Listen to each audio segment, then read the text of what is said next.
Al-Khair Foundation is working with the Salvation Army this winter to help the homeless, giving warm clothing and food to those who are in need. When you've got support, you don't feel alone, says Gager, who works with vulnerable adults at Booth House. She's been working with the Salvation Army now for 19 years. I do this work because I was once homeless and in addiction myself, and I like to give back to the community because I've been there myself, and I like to show people that they can change and things will change. You've just got to want to change. I left home because my dad was alcoholic and he was really abusive to my mum, and when we used to try and defend my mum, we all would get it. So we didn't know what mood he would come in, because he could go to work, go to the pub, come in, and he could come in a bad mood and start on our mum, and then we'd basically try to defend my mum, and then we'd all get slapped up. I said to my mum, well, if he doesn't go, then I'm going to leave. My mum didn't take me seriously, and then in December, I remember it was the beginning of December, I just packed up my stuff and left. And then I stayed with a friend, and then we fell out because I was in her parents' house, and then I ended up being on the street. I was on the street for a year and a half in West Bromwich in Birmingham, and I used to sleep behind the cinema, but I'd sleep in the day and be awake in the night. The loneliness actually becomes like a physical pain. It really hurts.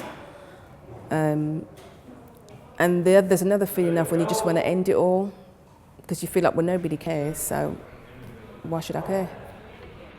After a year and a half, my friend, he had a place, but he was living with his children's mother, and he said I could stay in his place, but he had no electric in there, and he says to me that I could do the electric, and I didn't have any money, I wasn't entitled to no benefits, I was underage. I'd go to the chip shop late in the night and get the leftover chips and foods. And then sometimes I wouldn't eat, I was really underweight, I was really anemic. And then I basically didn't want to be in Birmingham no more, so I came to London, and I've been in London ever since. I stayed with a cousin in a room, and then I went and did some bar work, and then I started to get into the drinking. And then I had cousins that I met in London, and they started to use my kitchen as a crack den.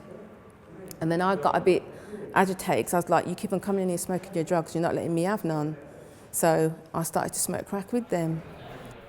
It was terrifying. It was really terrifying, because I used to say, I wonder if I'll make it to when I'm 30. I always used to think, I'm not going to make it to 30. When I did hit 30, am I going to make it to 32? The more help, the more support the person gets, and it's all about the support, because when you've got support, you don't feel alone.